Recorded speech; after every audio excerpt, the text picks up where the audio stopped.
And oftentimes the block isn't like, oh, you had a marketing campaign that sucked. It's like you have a marketing campaign that wasn't performing well, or you had no marketing campaign at all. You are now listening to the Creative Juice podcast brought to you by Entrepreneur.io.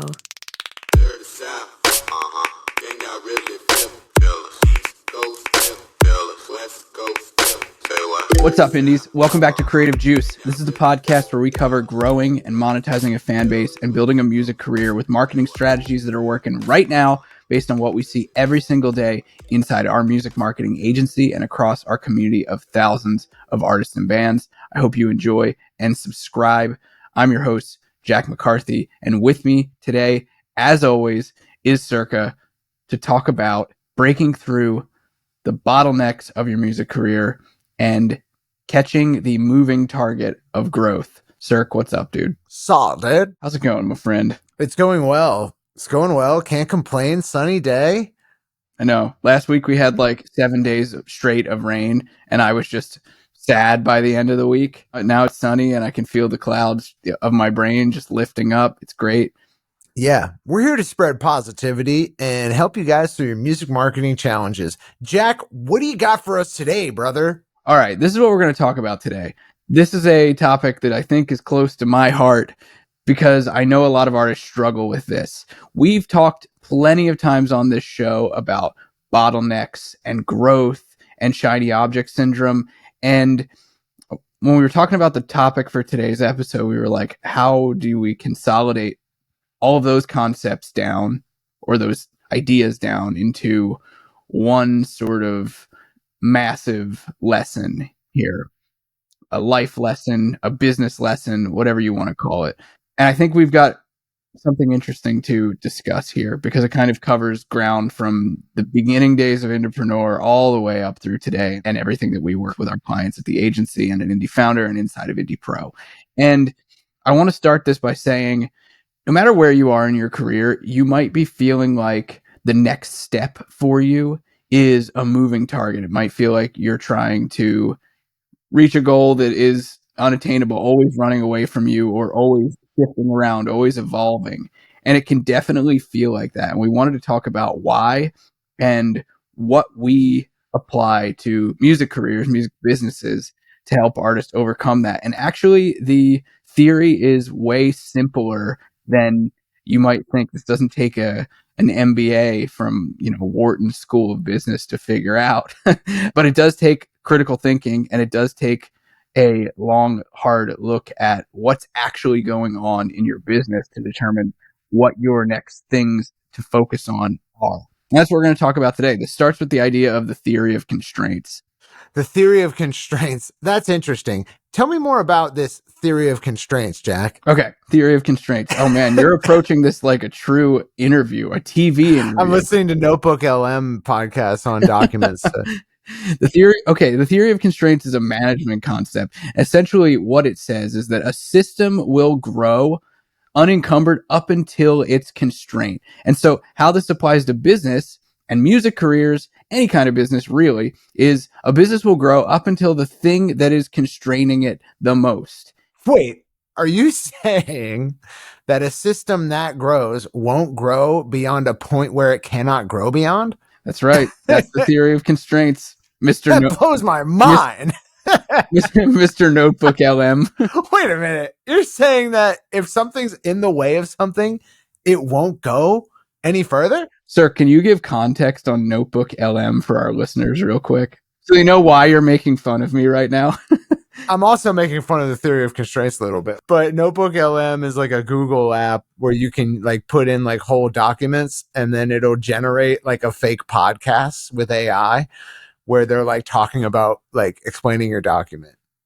So I'll just put whole like scientific papers in it so that I can listen to like the like explanation of it. It's pretty awesome. It's pretty rad, but the freaking podcast hosts are like the biggest cheese balls ever. And it's like, so it'll be like policy theory of intelligence, like is the one such document I put in it recently. And there was like policy theory of intelligence. That sounds interesting. It's like, yeah, it is. And really essentially what it's saying is it's so funny. But it is funny that Alex Hormozy talks about the theory of constraints, where the whole theory is like, if there's something restricting something, then it will be restricted by.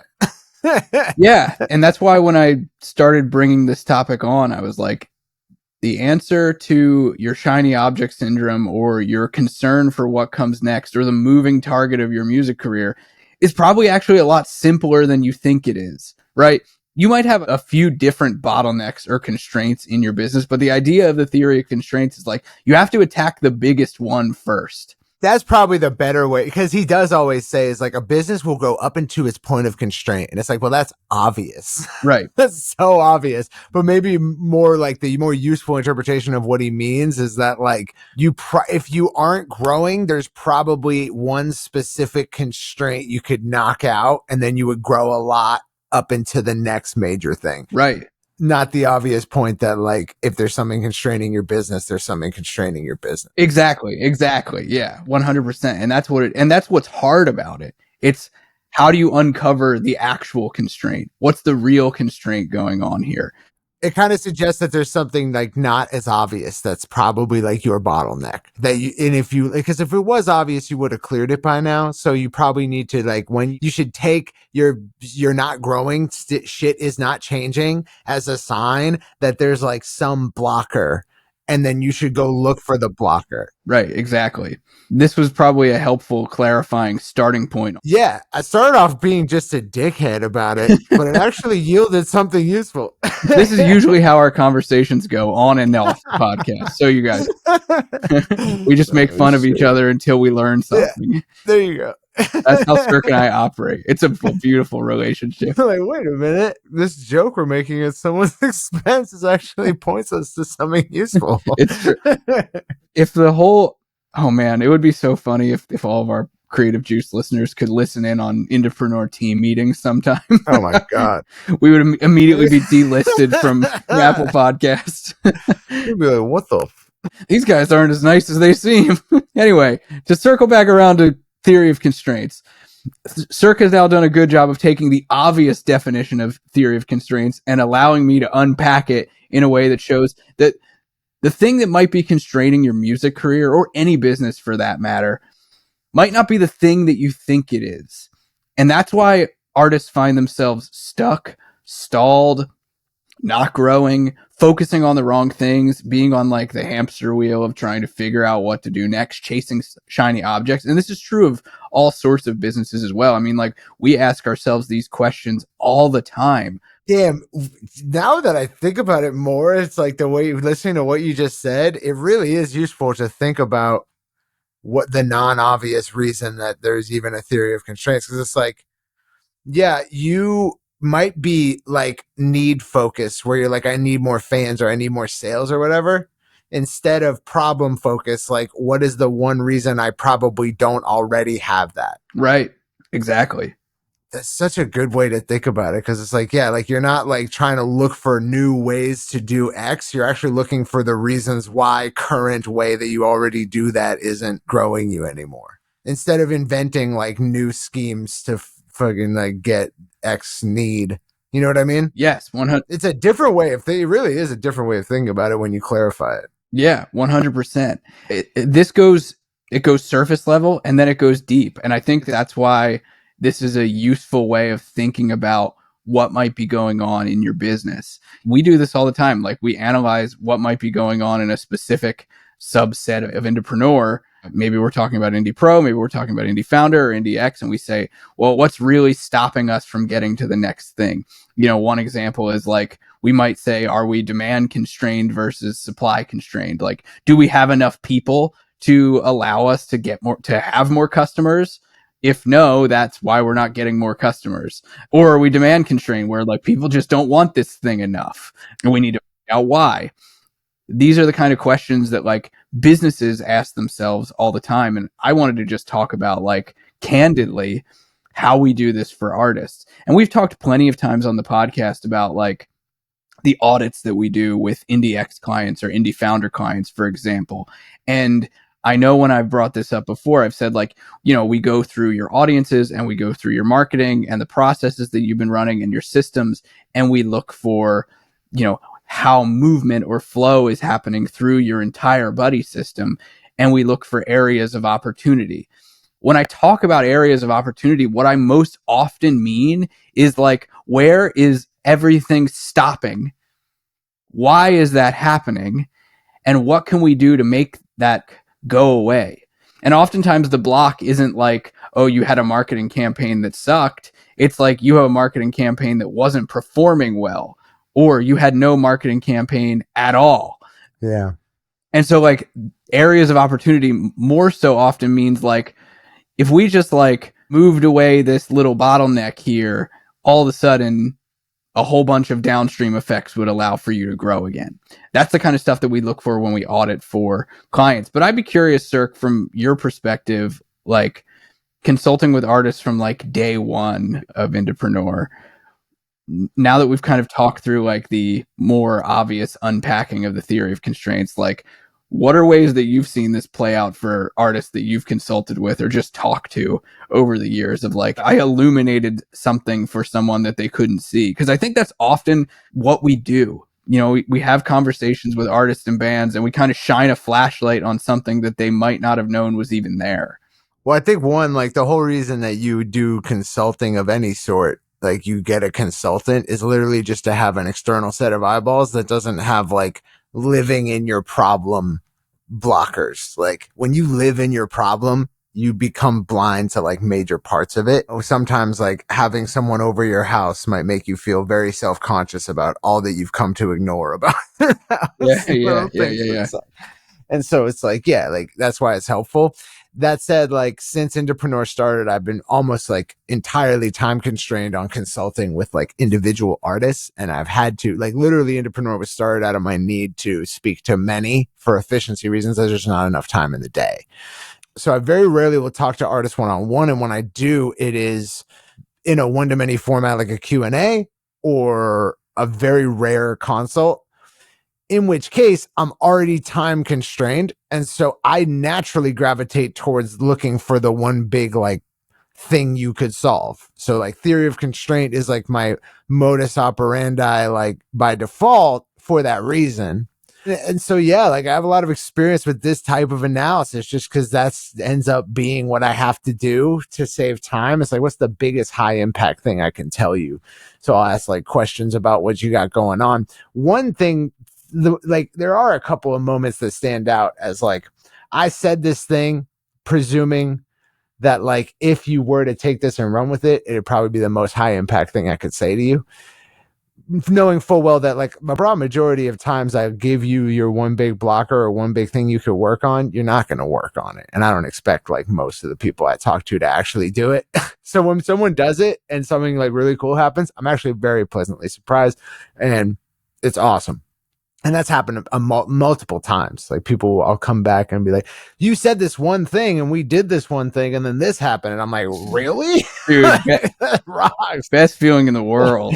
That's so sick, dude. Yeah. But I don't really remember. One of the bigger standout moments to me was one that I've probably told on this podcast before. And I'd never followed up. So I don't really know what happened after this. But I can tell you, like, because it's such a screaming, like, here's your problem moment where I don't even need to know any more details. And it was this group, it is an Australian, I think, rock group. And it was during a Q&A, which is because I have like 3 Q&As, like I have 2 Q&As a week. So like the fact that I still remember this from years prior, it says something about the moment. Yeah. This group had gotten millions of views on videos just using our like very old original implementation of our Fan Finder campaign, which is a top of funnel campaign meant to get you attention. It's meant to get you new listeners who didn't know about you before, right? Literally find fans.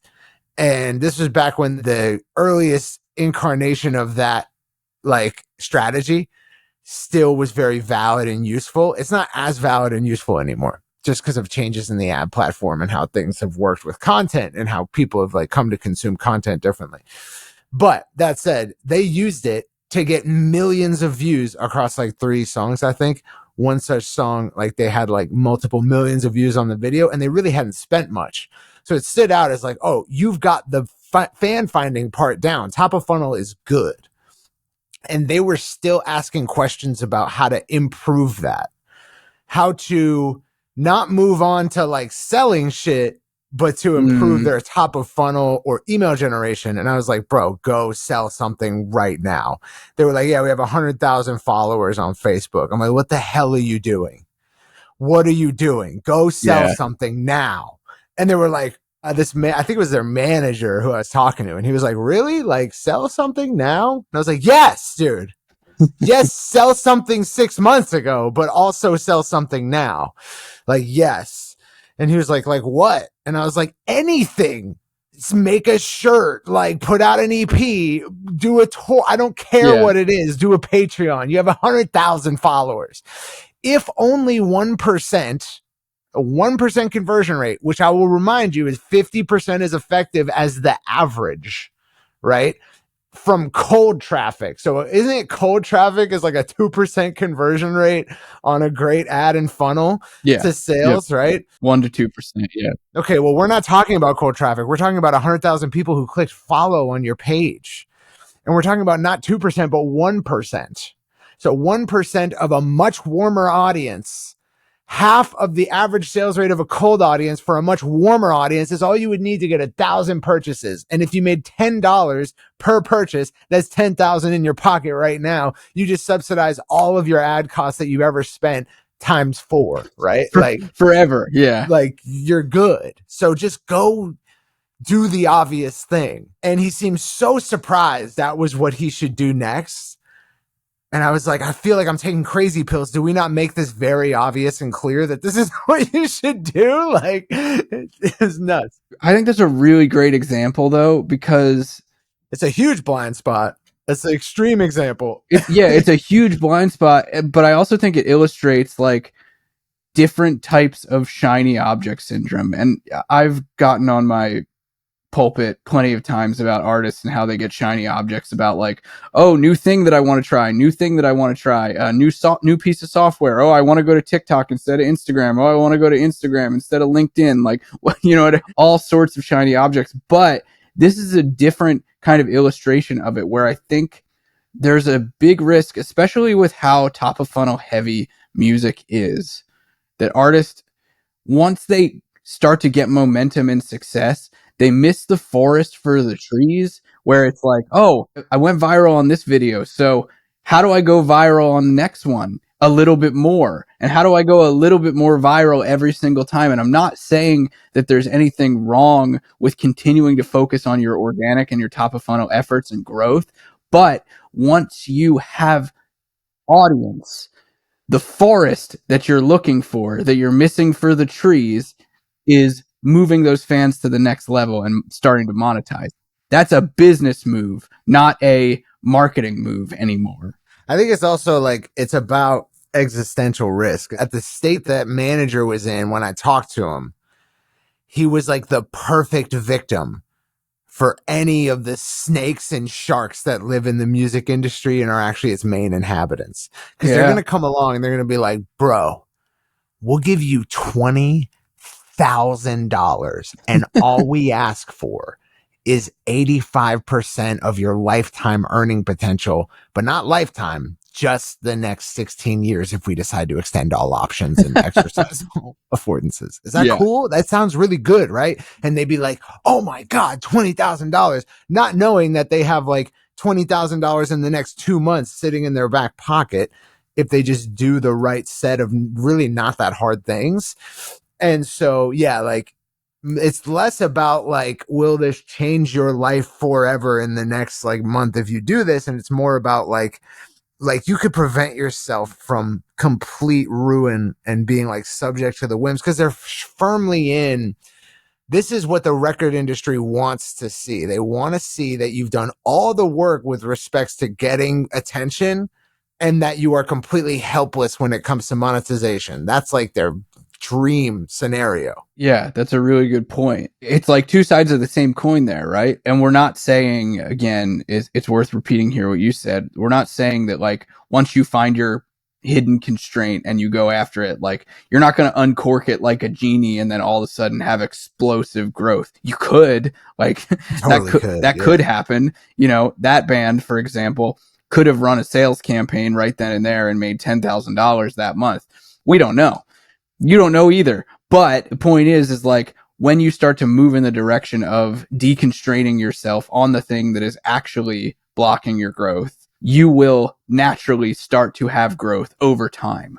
And it won't be, or it may not be instantaneous virality, you know, rich money in your pocket, but that's not really what we're talking about here. We're not talking about like snap of a finger viral growth. We're talking about what's going to move you in the direction that you've been trying to go all this time. And I had a conversation just like a couple weeks ago with a friend of mine that kind of exemplifies this as well. We were talking about different products that he was selling, and his goal for quite a long time now has been to make more lifetime value, make more profit in his business.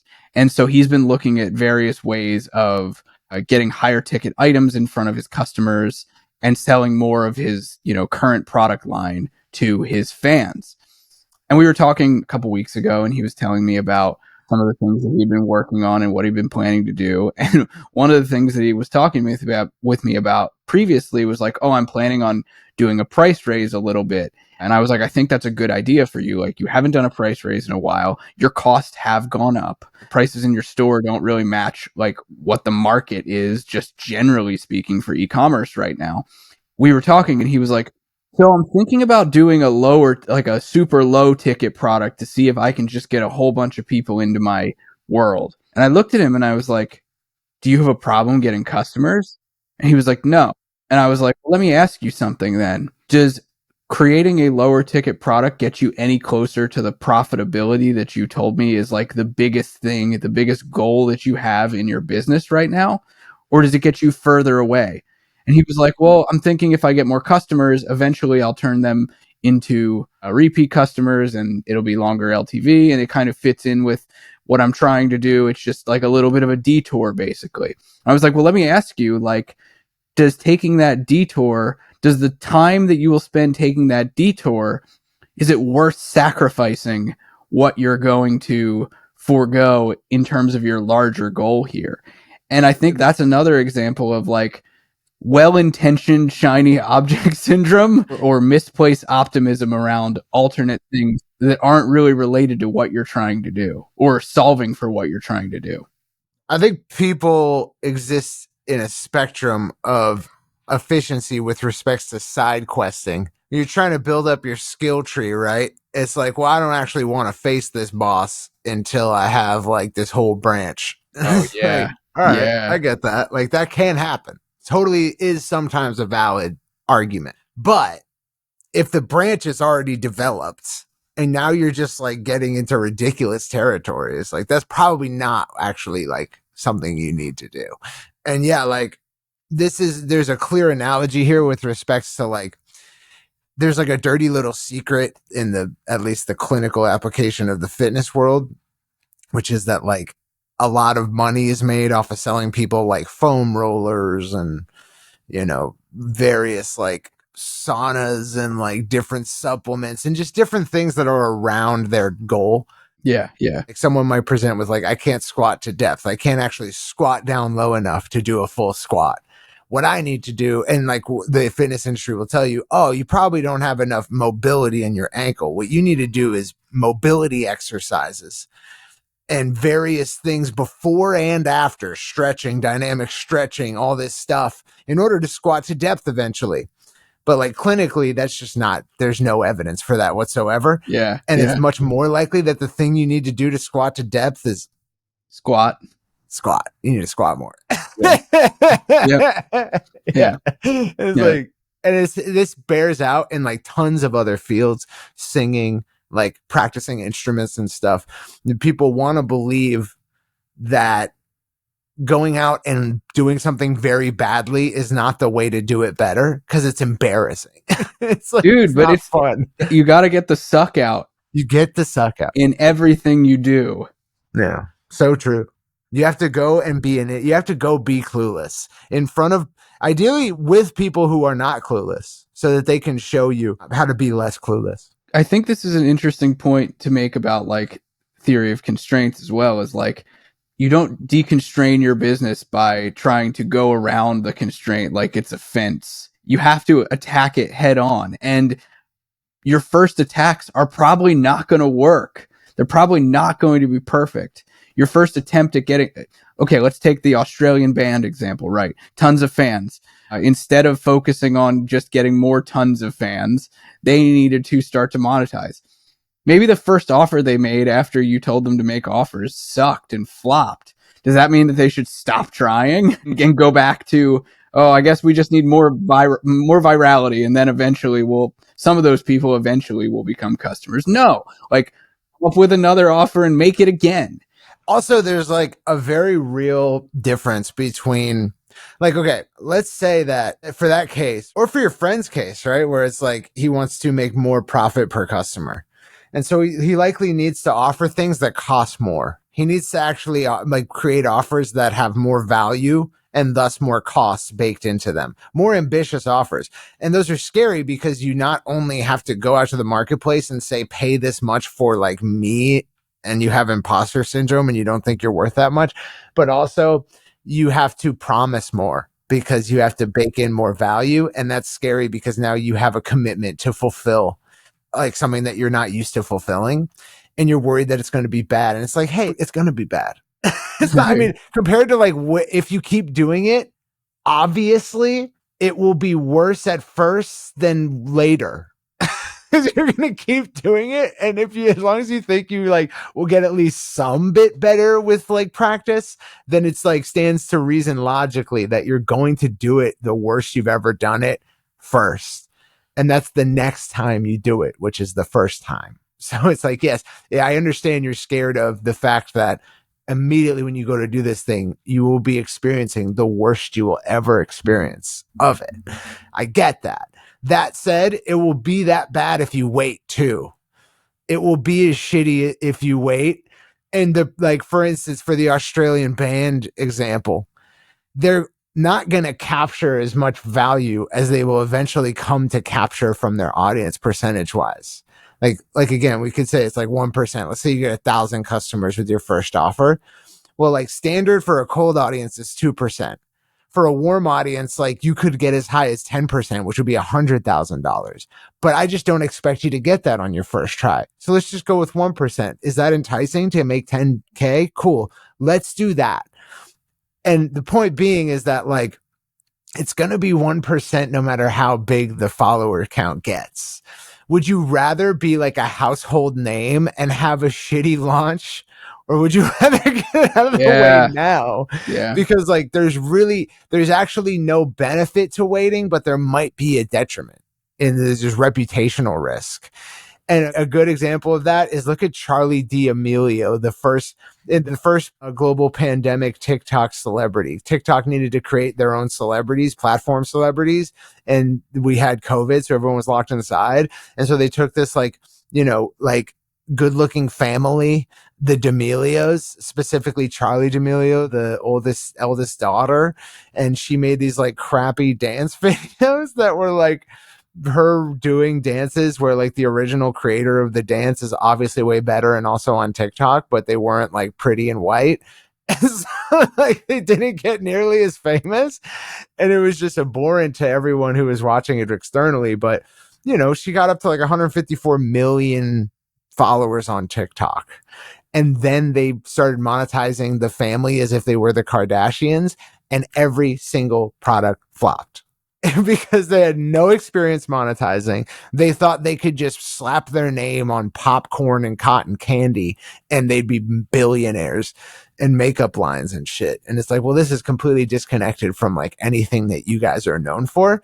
And so not only does your first product flop now, but your whole family flops. Your reality show gets canceled. Your podcast stops. All of it stops. Yeah. And now like you have these like two teenage girls who are scarred by the whole experience and have to like reorient themselves to the public. Like, and it sucks Whereas like if you had like tried to get into the business of content earlier before that global success, which is like no fault of their own, right? It's just like consequence. But like, yeah, just to say that like there is a too late to start doing this, and it can have drastic consequences. Yeah, for sure. And the same can be said, we haven't picked on this at all yet, but the same can be said about like if your constraint is actually audience, which the deeper constraint of that is probably your content and your ability to attract an audience. I've had a lot of conversations with artists over the years who are really excited about the music that they've made and they really believe in it and it sounds good. And they're like, yeah, dude, so like my plan is I've got this music, so like I'm going to launch products. I'm like, all right. I'm like, why? And they're like, because I need to start making money on the music. And I'm like, does anyone know about the music? They're like, no. And I was like, well, then who are the products going to be sold to? Yeah. Not great. Yeah. Chirp, chirp. Chirp, chirp. Exactly. The crickets come crawling. And these are the examples where, again, like you could spend a lot of time, a lot of effort, and a lot of money trying to make products around. I've had, so many conversations with art. I've seen so many examples of this where putting the cart before the horse and being like, oh yeah, I want to sell lighters, or I want to sell cassette tapes for music that I don't really know if people like, or I've got this like cool tote bag idea. I'm like, you don't even know if people like your music yet. Hold on. Let's focus on the thing that you need to focus on, which is getting people to know who you are first. And if you don't, you might spend so much time and a lot of money potentially when you're talking about physical products trying to sell something when you're not ready to sell. I think also like people get like, that's definitely something we see all the time is people rush ahead of their constraint. They try to do things that are like way advanced that they don't have this like the prereqs for. But also sometimes your constraint is scary because it's wrapped up in your identity. Yeah. And so like I think a good heuristic to like keep in mind is that like you have no reason to expect that you shouldn't by default suck at everything. There's no reason to expect that. There's no reason to expect that you have some kind of miraculous, innate, natural born talent for anything, much less like something as hyper specific as creating content that people want to pay attention to or making music that people want to pay attention to. Music is a very complex cognitive like meta structure that we can't really even like hard to define why people like it in the first place. What are people really on about when they say, I like this song? Like, you don't know. Dude, it's such a mystery. It's such a black box. Like we can start to talk about it, but not in any scientific manner. So to think that you're going to come out the womb just sick at it and like everyone wants to listen to your shit is the most ridiculous assumption ever.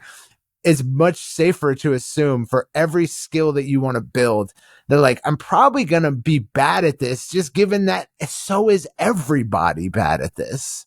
By default, unless you're some kind of like savant where you got a brain injury and now you can compose Mozart, like, you know what I mean? Like, yeah, this just like is a completely unreasonable expectation that people come to the table with often. And you can tell that they come to the table with this expectation because it's the only thing that logically follows from, I refuse to examine the music as something I might need to just have multiple at bats at and be bad at for a little bit. right. But it is the case that like, when you can't grow audience, it can sometimes manifest as you don't know how to create content, but you have killer music. It can sometimes manifest as you don't know how to create killer music, but you make great content. But the probable case is that you just kind of aren't particularly great at either one yet. And there will be some level of development in tandem paths whereby like you're kind of good at content now. You're pretty good at music too. And together they break you out. They help you start to gain traction. You're not going to be a savant at either one of them. You're not going to be like critically failing at one and just a sick genius at the other. So if you can approach it with that, then it's like, I probably need to work at both of these ends until something gives and I'm starting to get traction. Well said. Yeah. I mean, that's a great, very specific way of attacking the like audience growth constraint for sure. Because I think you're right. Like artists get wrapped up in that where it's like, I've spent so much time. I've poured my heart and soul into making this music. I've, probably spent years learning instruments and becoming a performer.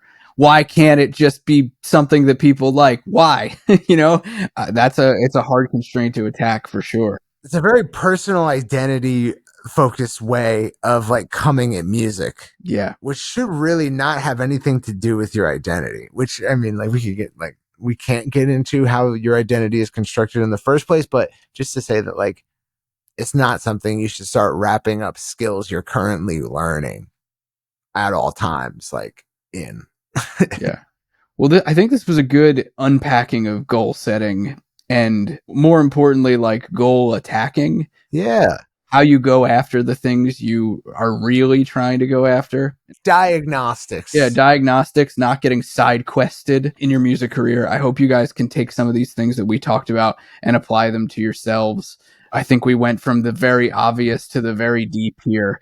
And I'm hoping that wherever you find yourself on that spectrum of the very obvious to the very deep needs of your music career, you can take some of the things that Circa and I talked about and apply them.